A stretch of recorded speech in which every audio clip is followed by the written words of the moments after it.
वैज्ञानिक मलेरिया के मच्छरों को प्रजनन करने से रोकने के लिए जीन ड्राइव नामक जीन संपादन तकनीक का परीक्षण कर रहे हैं। ये टेस्ट रूम इटली के टर्नी की एक प्रयोगशाला में है। क्या हमें मलेरिया फैलाने वाले मच्छरों के खिलाफ आनुवंशिक हथियार का इस्तेमाल करना चाहिए? एक बड़े प्रयोगशाला में एक नर मच्छर के पास एक आनुवंशिक हथियार होता है जो उसकी प्रजातियों के विनाश की शुरुआत कर सकता है। उस नुकसान का मतलब उस परजीवी का अंत भी हो सकता है जो मलेरिया का कारण बनता है। डीएनए का एक स्वप्रतिकृति बिट जिसे जीन ड्राइव के रूप में जाना जाता है, यह मच्छरों को मलेरिया जैसी बीमारियों को मनुष्यों में फैलने से रोकने के लिए विकसित किए जा रहे बहुप्रतीक्षित उपकरणों में से एक है। यह सबसे विवादास्पद में से एक भी है। पहले टेस्ट रिलीज के लिए शोधकर्ता अफ्रीका पर नज़र गड़ाएं। वहाँ मलेरिया एक बड़ा टोल लेता है। 2020 में उसने महाद्वीप पर करीब 241 मिलियन लोगों को बीमार किया और उस वर्ष दुनिया भर में मलेरिया से होने वाली 6,70,000 मौतों में से अधिकांश अफ्रीका में हुई थी। विश्व स्वास्थ्य संगठन का कहना है कि हर 10 में से करीब 8 बच्चे थे। बीमारी से लड़ने के लिए कई उपकरण बनाए गए हैं।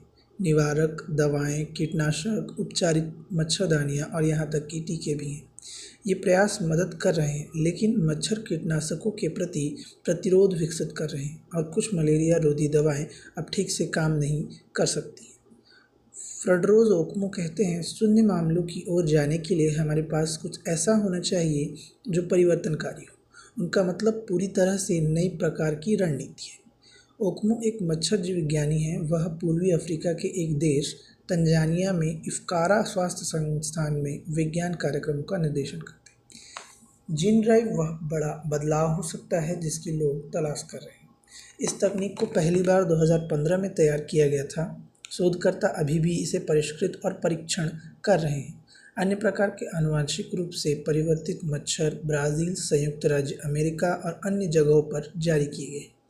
जीन ड्राइव संभावित रूप से किसी प्रजाति के लगभग हर सदस्य में तेजी से फैल सकते हैं। इस तरह वे प्रजातियों को हमेशा के लिए बदल सकते थे या इसे मिटा दें। इतने बड़े बदलाव की संभावना के साथ विज्ञान के अलावा और भी बहुत कुछ दांव पर लगा है।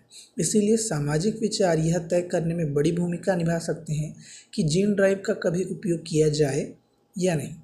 यूरोपीय संघ पहले ही वहाँ जीन ड्राइव का उपयोग करने के लिए नहीं कह चुकी है। यह पारिस्थितिक तंत्र को हमेशा के लिए बदलने के बारे में चिंताओं के कारण है। लेकिन अफ्रीका वह जगह है जहाँ एक जीन ड्राइव एक दिन मलेरिया को हराने में मदद कर सकती है।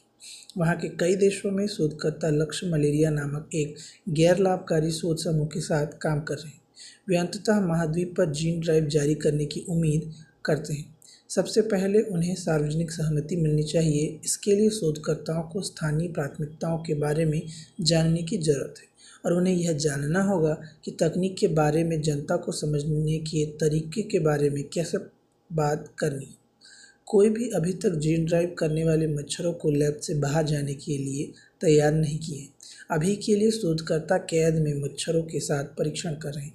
वे इस बात का अंदाज़ा लगाना चाहते हैं कि क्या तकनीक योजना के अनुसार काम करेगी। टेरनी में किए गए अध्ययन में पिंजरों का इस्तेमाल किया गया जो लगभग 5 क्यूबिक मीटर थे, एक छोटे ड्रेसिंग रूम के आकार के बारे में। प्रत्येक में सैकड़ों एनोफिलीज गैम्बिया मच्छर थे। वैज्ञानिकों ने नमी, प्रकाश और अन्य स्थितियों को नकल की जो मच्छरों को जंगलों मिल सकता है। फिर उन्होंने ऐसे पुरुषों को जोड़ा जो जीन ड्राइव का अपने डीएनए में ले गए। टर्नी में पिंजरे में जो जीन ड्राइव ने अच्छा काम किया। जब जीन ड्राइव वाले पुरुषों को जोड़ा गया तो आबादी 245 से 311 दिनों में समाप्त हो गई। 2 अन्य पिंजरों में कई जीन चलित मच्छर नहीं जोड़े गए। वहाँ मच्छर सामान्य रूप से प्रयोग के अंत तक रहते थे। शोधकर्ताओं ने नेचर कम्युनिकेशंस में पिछले साल परिणामों की सूचना दी।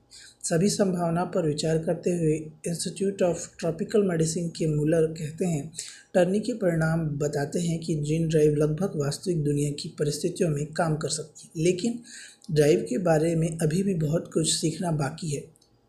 वह आगे कहते हैं, इसमें शामिल है कि वे जंगली मच्छरों और पारिस्थितिक तंत्र को कैसे प्रभावित करेंगे। अगर मच्छर गायब हो जाते हैं तो क्या हम उन्हें याद करेंगे? पिशाच मकड़ियाँ हो सकता है। कुल मिलाकर वे कम से कम 46 संभावित नुकसान के साथ आए जो मच्छरों में जीन ड्राइव जारी करने से आ सकते हैं। क्या मच्छरों को खाने वाले जानवर संघर्ष कर सकते हैं? उदाहरण के लिए, यदि लक्षित मच्छर गायब हो जाते हैं, क्या लोगों को मच्छरों के काटने से एलर्जी हो सकती है जिनके पास जीन ड्राइव की एक प्रति थी? क्या बड़ी संख्या में मरने वाले मच्छरों के लार्वा से पानी की गुणवत्ता खराब हो सकती है?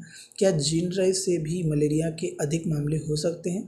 उदाहरण के लिए, क्या कम परेशानी आने वाले मच्छरों को कम करने से बेहतर रोग फैलाने वाले लोग हावी हो सकते हैं?